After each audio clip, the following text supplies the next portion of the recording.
दीन की सूरज डूब रही है हम लोगों की सामने।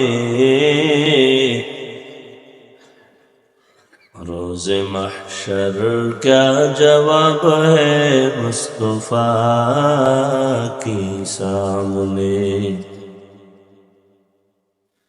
रोज़े महशर क्या जवाब है मुस्तफा की सामने।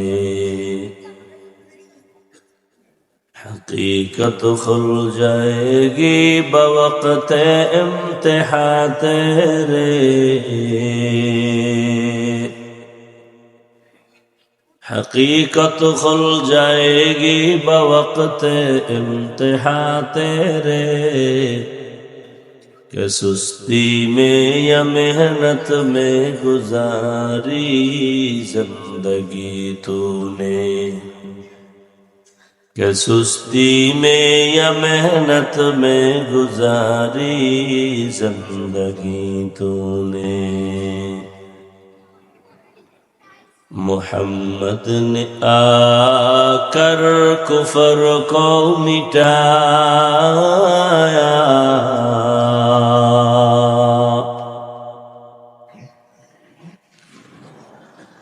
मोहम्मद ने आकर कुफर को मिटाया।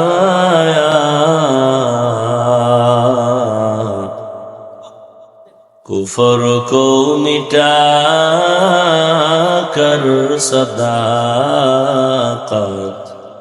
बताया।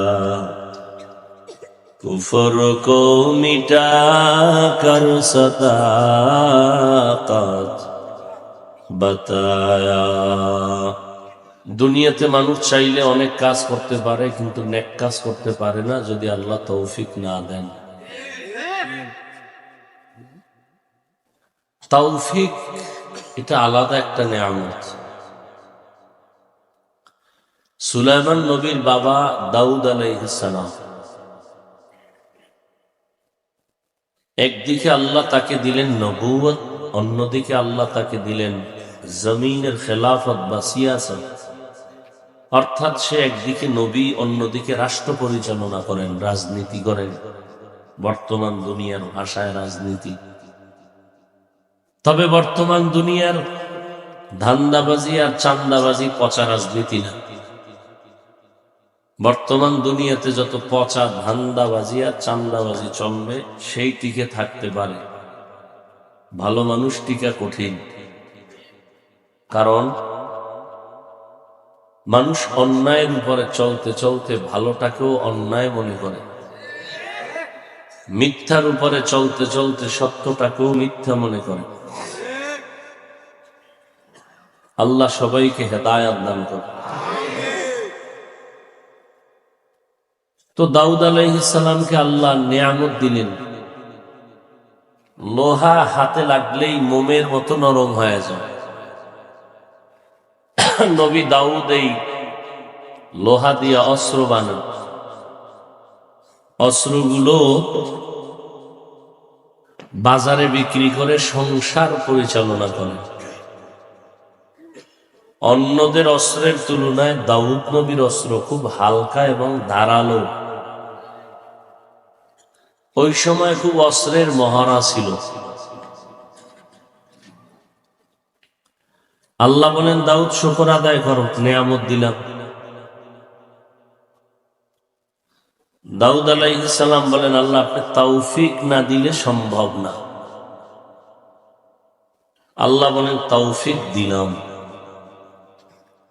এবার শুকর আদায় করো। দাউদ আলাইহিস সালাম বললেন, পারবো না। কেন? আমার শুকরের তুলনায় আপনার তৌফিক নামের নিয়ামতের সীমানা অনেক বেশি বড়, সেই তুলনায় আমার শুকর ছোট। আল্লাহ বললেন, তুমি যেটা বুঝতে পেরেছো এটাকেই আমি শুকর হিসাবে গ্রহণ করে নিলাম। তাহলে তৌফিক এটা আল্লাহর স্বতন্ত্র আলাদা একটা নিয়ামত। তৌফিক পাওয়া।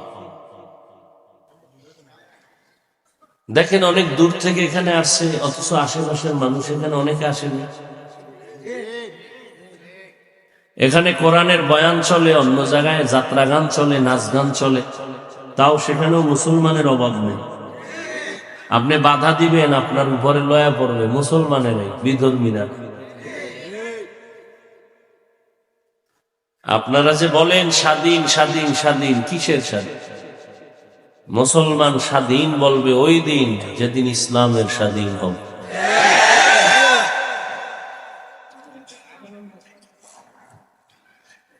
দোষটা আপনি কাকে দিবেন? কাউকে দেওয়ার উপায় নেই। চেয়ারম্যান, মেম্বার, সরকার, না, কাউকে দিতে পারবেন না। কারণ চেয়ারম্যান যদি অন্যায়কারী হয়, অন্যায়কারী আপনি বানাইছেন। চেয়ারম্যান হারাম খায় না, আপনি আগে খাইয়া এরপর চেয়ারম্যানকে হারাম খাওয়া শিখাইছেন। আপনি যেহেতু প্রথমে হারামখোর, আপনার নেতাও হারামখোর। যেই মানুষগুলো সমাজের ঘুষখোর, সুদখোর, তাদের নেতাও হয় সুদখোর, ঘুষখোর। আল্লাহ হেদায়েত দান করেন। বহু টাকাওয়ালা আছে, মক্কা মদিনা যেতে পারে মাসে একবার, যুগ যুগ হয়ে গেছে একবারও যেতে পারে না। অজুহাত দেয়, বললি অজুহাত বলে ঝামেলা আছি, মোটামুটি গুছায় নিয়ে আগামী বছর যাবো। আগামী বছর বলছে না, মা বুড়া হয়ে গেছে, মায়েরে হজ না করায় কেমনে করি।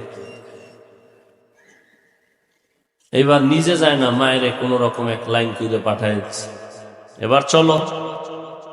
না না, বাচ্চা আছে, ছোট বাচ্চা, এদের রেখে কেমনে যায়। এইভাবে অজুহাত দিয়া দিয়া নেক আমল থেকে, বরকত থেকে সে দূরে থাকে। কত বদনসিব।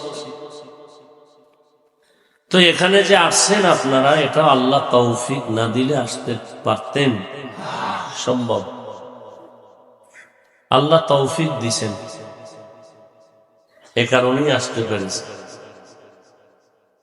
এখন আপনার কাজ হলো নিয়তকে খালেস করে আল্লাহর মোহাব্বত নিয়ে, নবীর আদর্শ মেনে চলবেন বলে ওয়াদাবদ্ধ হয়ে তওবা করে বিদায় হওয়ার নিয়ত করলে বরকত বাড়তেই থাকে।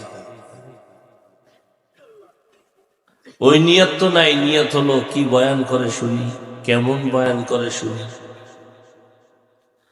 আরে ভাই, কেমন করবে? রসুলের বয়ান থেকে দামি হবে? এটা তো তুলনাই চলে। কোন সাহাবায়ে কেরামদের থেকে বয়ান দামি হবে কারো? তো সে রসুলের বয়ান শুনেও কালেমা পড়ে না, আপনি কি বলবেন? যে রসুলকে এক নজর দেখলে জাহান্নামের আগুন হারাম হয়ে যায়, যে রসুলের দিকে নজর দিলে পেটের ক্ষুধা থাকে না, সেই রসুলকে টানা 13 বছর দেখছে, বয়ান শুনছে, কালেমা পড়ে নাই। এর থেকে নিকৃষ্ট বেঈমান আর কপাল করা কে হবে?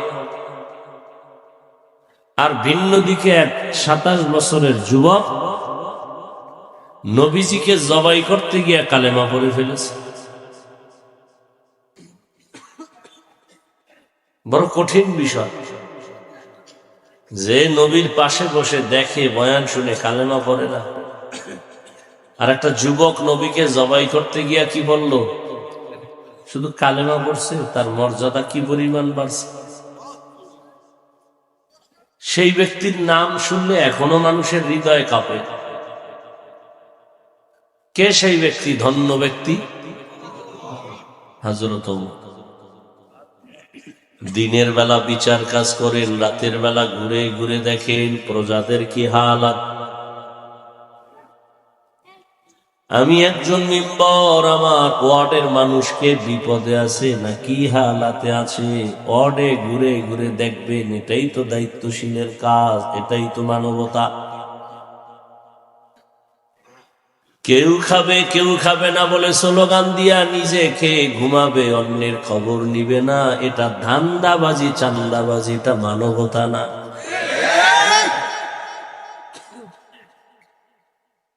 অর্ধজাহানের খলিফা হযরত ওমর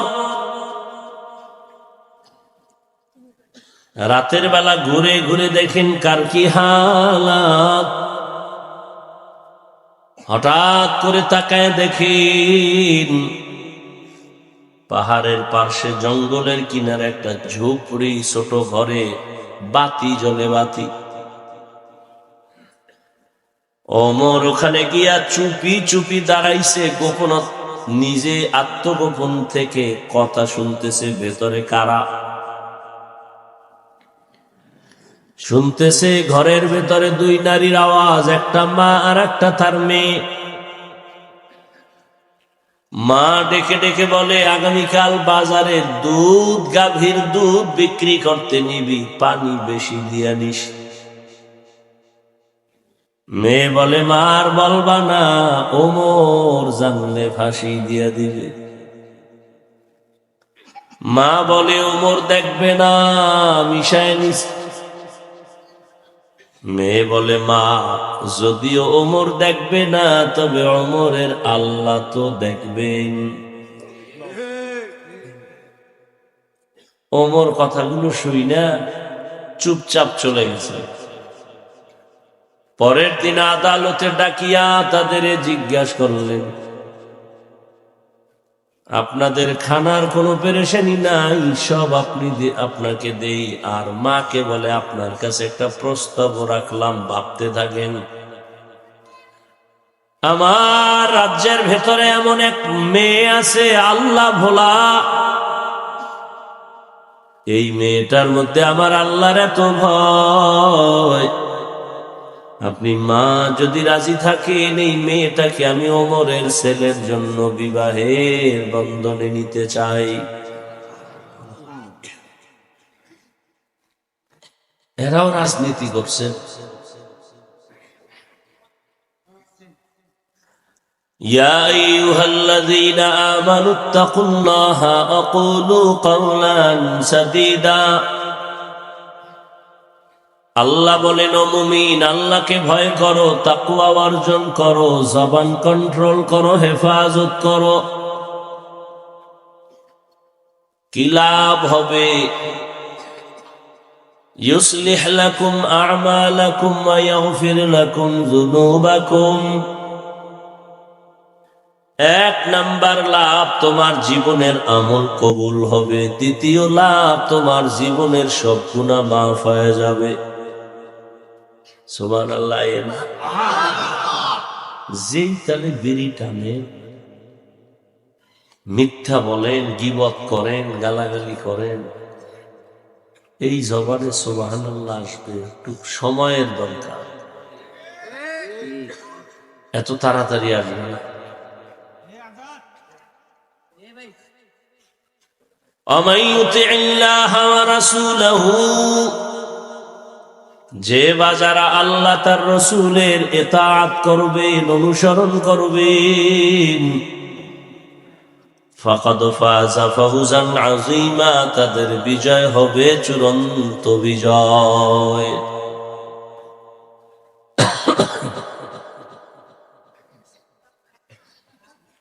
নবীজি বলেন, মাইয়াজমান লিমা বাইনা লাহিয়াইহি ওয়া মা বাইনা রিজলাইহি আজমান লাহুল জান্নাহ। ও উম্মতেরা, দুই জিনিস হেফাজতের জিম্মা যদি নাও, আমি নবী তোমাকে জান্নাতে নেওয়ার জিম্মা নিব। প্রথম হলো জবান কন্ট্রোল করো, দ্বিতীয় লজ্জাস্থান হেফাজত করো। আমি নবী জিম্মা নিলাম, তোমাকে জান্নাতে নিয়ে যাব। আয়াত আর হাদিসের মূল আলোচনা, জবান কন্ট্রোল করো, হাত কন্ট্রোল করো, চোখ কন্ট্রোল করো, জবান কন্ট্রোল করো বলেছেন, কান কন্ট্রোল করো বলেন নাই, পা কন্ট্রোল করো বলেন নাই। জবানের হেফাজত করো কেন বলেছেন? তার এক কারণ, জবান বড় নেয়ামত। শরীরের যত অঙ্গ প্রত্যঙ্গ, জবান বড় নেয়ামত। এই জবান আমাকে পার্থক্য করে দিছে, আমি একজন মানুষ, আমি পশু না। পশুর মধ্যে হাত পা চোখ কান আছে, আমারও আছে, তবে ব্যবধান কোথায়? ওর মুখে আওয়াজ নাই, আমার মুখে জবানের কথা চলে। এই একটা জবান, মাউথ নিয়ে সামনে কথা বলি, মেশিন আমার কথা টেনে ইউনিট দিয়া হর্ন দিয়া বের করে দেয়। মেশিন চলতেছে, কথা টানতেছে, দীর্ঘ টাইম চললে হঠাৎ এই মেশিনে আগুন লেগে সব পুড়ে যাবে। কিন্তু জিহ্বা নামের মেশিনটা আল্লাহ যে বানায় দিছেন, জন্মলগ্ন থেকে 20, 30, 40, 50 বছর পর্যন্ত জিহ্বা নামের মেশিনটা নাড়ায় নাড়ায় নাড়ায় নাড়ায় কত কোটি কথা বের করলা, কত হাজার কোটি কথা সাপ্লাই হলো। মেশিনে বাতাস দেয়, ফ্যান দিয়া ঠান্ডা করে, না হয় আগুন লাগবে। তোমার আমার জবানের মেশিন কে ঠান্ডা রাখলো ভেবেছো কি মানুষ? মোবাইল নিয়ে কথা বলতেছো, কথা চলতেছে চলতেছে চলতেছে, হঠাৎ কথা কেটে গেল।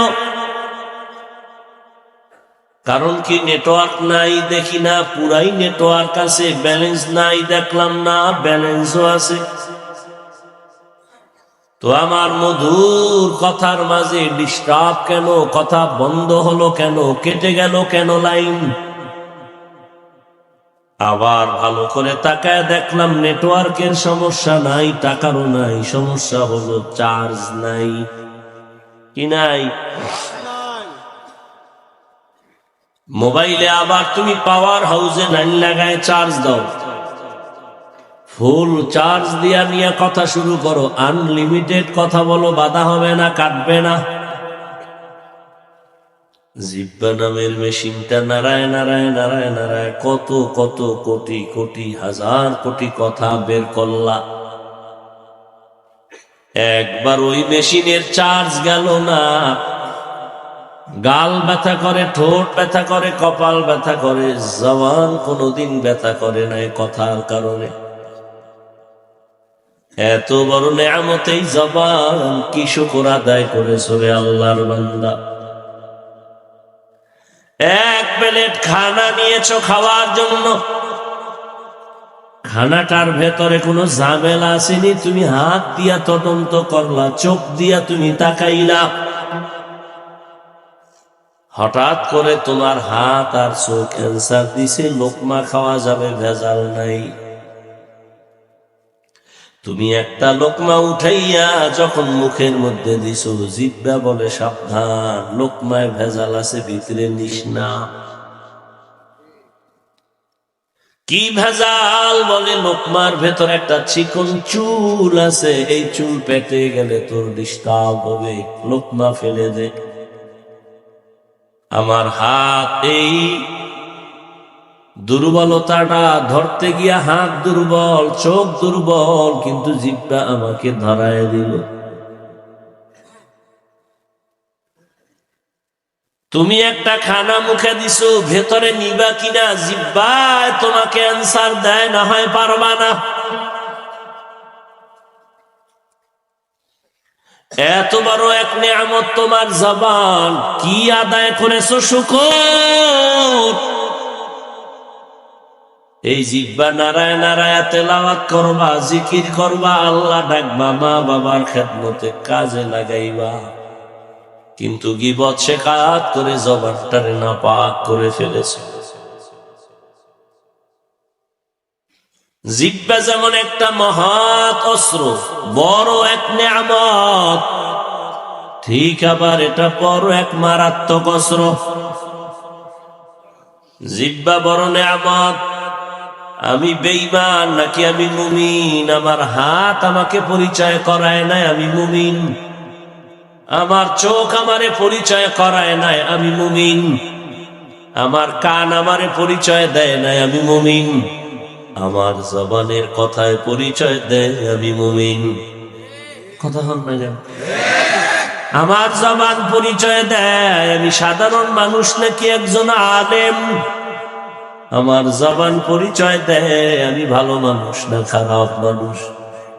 হাত দেয়, এই হাত তো কুত্তারও আছে, পশুর আছে, চোখ আছে, কান আছে, কিন্তু আমার জবানের কথার আওয়াজ আর কোন প্রাণীর মধ্যে নাই।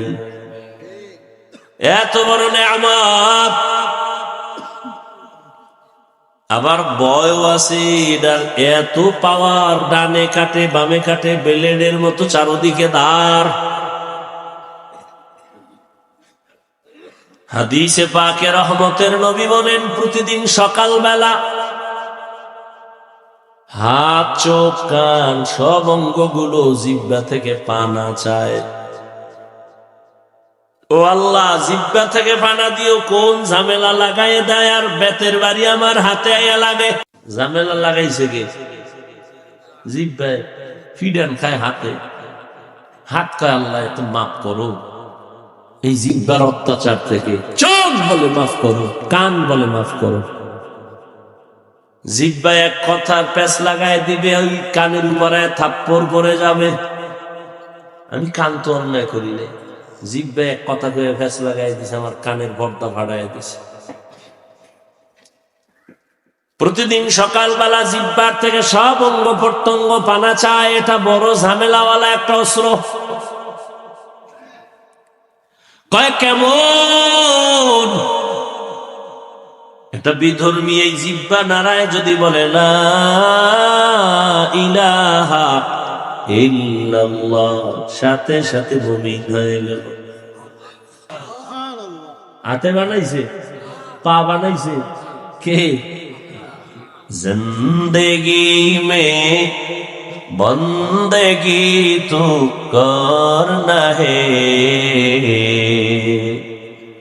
जिंदगी में बंदगी तू करना है, जिंदगी पे बंदगी शर्मिंदा है, जिंदगी पे बंदगी शर्मिंदा है। আমার আলোচনার বিষয় কি? জবানের হেফাজত। খুব খেয়াল করে। জবানে বেলেটের মতো ধারালো এক অস্ত্র। জবান দিয়া যখন কালেমা পড়েছে, বেঈমান থেকে মুমিন হয়ে গেল। আবার একই জবান বলে বলে আল্লাহ মানি, নবী মানি, কোরআন মানি, হাদিস মানি, কিয়ামত মানি, কবর মানি, হাসর মানি, জান্নাত মানি, জাহান্নাম মানি, সব মানি। ইসলামে কোরআনে রাজনীতি নাই, মানি না। এই এক কথায় তারে আবার নতুন করে ঈমানের খাতার থেকে আলাদা করে দিল। আল্লাহর কোরআনে কি রাজনীতি নাই? সুলাইমান নবী তো দুনিয়া চালাইছেন, বাদশা যুলকারনাইন দুনিয়া চালাইছেন, শাসক। ইউসুফ নবী মিশরের অর্থমন্ত্রীর দায়িত্ব পালন করেছেন। এই সমস্ত কথা কি কোরআনে নাই? কেন বলো কোরআনে রাজনীতি নাই? হ্যাঁ, তোমার মতো ধান্দাবাজি চান্দাবাজি নাই। মানুষের বাড়ি ঘরে আগুন জ্বালায় দাও, এই পচা রাজনীতি ইসলামে নাই। মানুষের জবাই করো, দলের উল্টা করলে তার নাম কাটার আগে কল্লা কাটো, এই পচা ধান্দাবাজি চান্দাবাজি ইসলামে নাই। ইসলামে কি আছে? বলে মালিক যেই প্লেটে খাবে, গোলামও সে একই প্লেটে খাবে। কর্মচারী কাজ করবে, ঘাম পড়ার আগে বেতন দাও। আর চান্দাবাজি ধান্দাবাজিরা কয় কাম কইরা বাড়ি যা, বেতনের জন্য রাস্তায় স্লোগান দে, পুলিশের ভিটা খা। ওই সব চান্দাবাজেরা জানে ইসলাম ছাড়া জমিনে শান্তির আর কোন পথ। সবাই জানে, সব ধান্দাবাজেরা জানে, এরপরও কেন মানে না? যদি ইসলাম মাইনা চলি, আমগো চান্দাবাজি থাকবে না, ধান্দাবাজি চলবে না, দুর্নীতি করতে পারবে না, চুরি ডাকাতি করতে পারবে না। এজন্য দেশের সব চোরেরা ইসলাম চায় না, দুর্নীতিবাজেরা ইসলাম চায় না। ডাকাতেরা ইসলাম চায় না, সন্ত্রাসীরা ইসলাম চায় না। ইসলাম চাই না তো বলতে পারে না, এবার ঘুরায় কয় ইসলামে রাজনীতি নাই, কোরআনে রাজনীতি নাই। ইসলামে যদি রাজনীতি না থাকে, কোরআনের প্যান্ডেলে কেন রাজনীতির বক্তব্য চলে? কি এটা রাজনীতির মঞ্চ? তাহলে এখানে রাজনীতির নেতা বক্তব্য দিবে কেন? মসজিদ রাজনীতির প্যান্ডেল, সেখানে কেন ভোট চাওয়া হয়? গরম ভাতে বিলাই ভেজা। হ্যাঁ, হুজুরে রাজনীতির রস করলে হুজুর খারাপ, আর আপনি পচা রাজনীতির কথা বলবেন মসজিদে দাঁড়াইয়া, এতে সমস্যা নেই। হ্যাঁ, দোষ কাকে দিবেন? দোষ আপনার কপালে। শিয়ালের হাতে মুরগি আমানত দিছেন, তো এটা কেমন আমানত থাকবে সেটা তো আপনার বুঝা উচিত। সুদখোর, ঘুষখোর, বেনামাজি, হারামখোরের হাতে ধর্মের চাবি দিলে কি হবে এটা তো আপনার বোঝা উচিত। আল্লাহ হেদায়াত দান করে।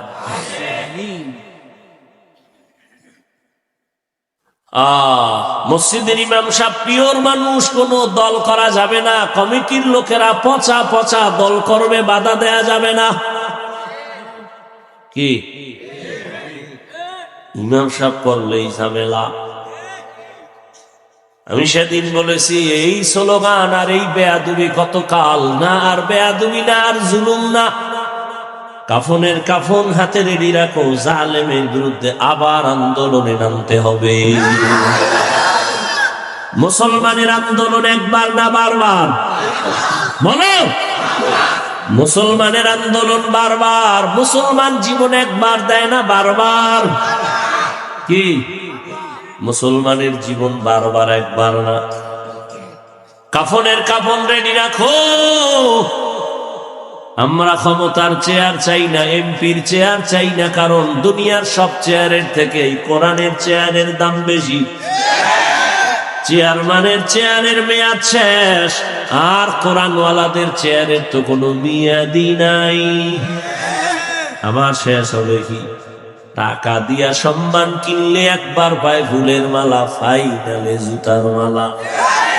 আর আমার আল্লাহর দেওয়া সম্মান নিলে দুনিয়ায় বাদশাহ, পরকালেও বাদশাহ। ভাইরা আমার, স্বাধীন স্বাধীন কয়ে ঘুমাও।